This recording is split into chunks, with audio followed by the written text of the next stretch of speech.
好，今日介紹嘅 JBL 嘅 True Beam True Wireless 嘅無線耳機。Like、share 同埋 comment， 要更多原動力拍片，要需要更多人嘅支持同埋訂閱。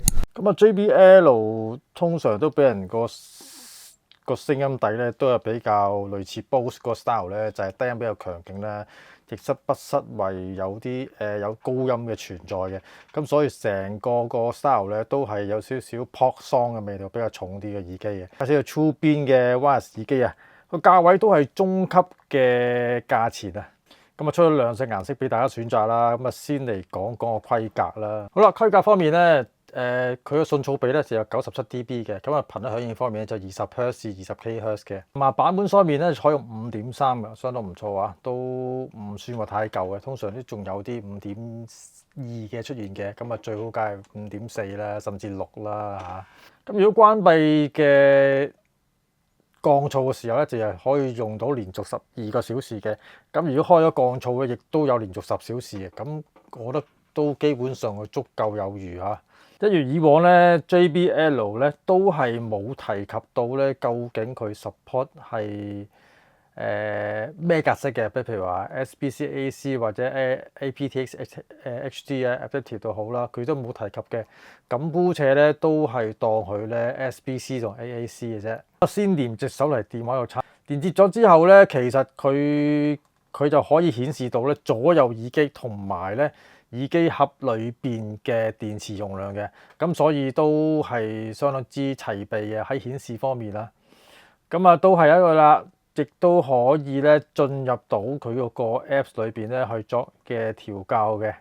入到本身去 JBL 嘅 Apps 入邊之後咧，其實佢就可以一樣顯示到左右耳機嘅電量同埋電池盒啦，亦都可以校呢個 ANC 嘅功能開關，仲可以校 ANC 嗰個環境聲嗰個強弱，亦都可以咧左右嘅耳機嘅設定咧，譬如話你撳幾多下咧係大細聲或諸如此類，亦都可以自行調校嘅。亦都一樣啦，如果你唔喜歡嘅聲底，你可以自行調，亦都可以咧你個選擇佢啲聲音嘅設定嘅。咁啊喜歡與否就因人而異啦嚇。咁啊聲音取向嘅各有所好嘅。咁啊先嚟聽聽現場感嘅 Diana Walker 嘅隻歌啦。咁整體嗰個立體聲咧其實都算唔錯嘅。咁第一部分相當之係有翻 JBL 嘅質素啦。咁至於人聲方面尚算清晰嘅，咁 ANC 嗰個降噪亦都係做得唔錯嘅，亦都俾到啲現場感啦。咁調校佢本身嘅內置 EQ 嘅時候咧，聲音咧亦都有顯著嘅分別嘅。咁啊，聽聽呢個 Dusty Bottle 嘅重低音部分咧，低音方面就相當強勁啦。但係由於佢嗰個 style 咧都係着重於比較低音多啲，咁所以喺女聲方面咧係聽得到嘅，咁但係你話好明亮咧，亦都係稱唔上噶啦。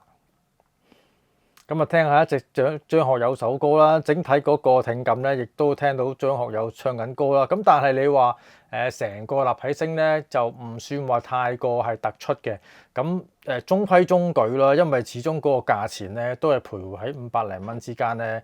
其實你想又要有呢個嘅降噪啦，又要有聲底好咧，其實都係比較難啲嘅。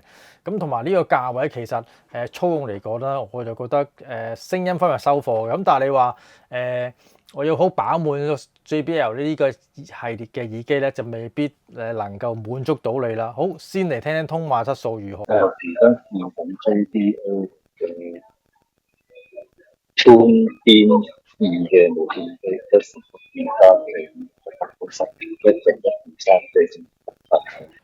咁整體表現咧，其實我就覺得佢呢個價錢係對得起呢個嘅聲音啦。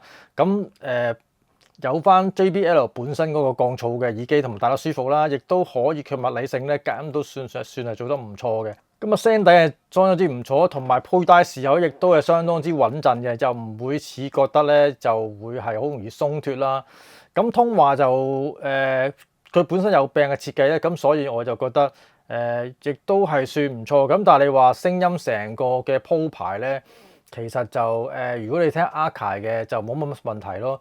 咁但係如果你話係要攞嚟聽 pop music 嘅冇問題我覺得係絕對可以嘅。咁但係話聽啲卡式咧，就未必適合你用呢個定位去做個選擇啦。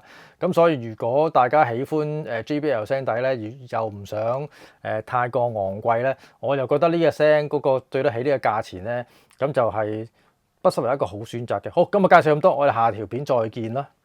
Like、share 同埋 comment，要更多原動力拍片，要需要更多人嘅支持同埋訂閱。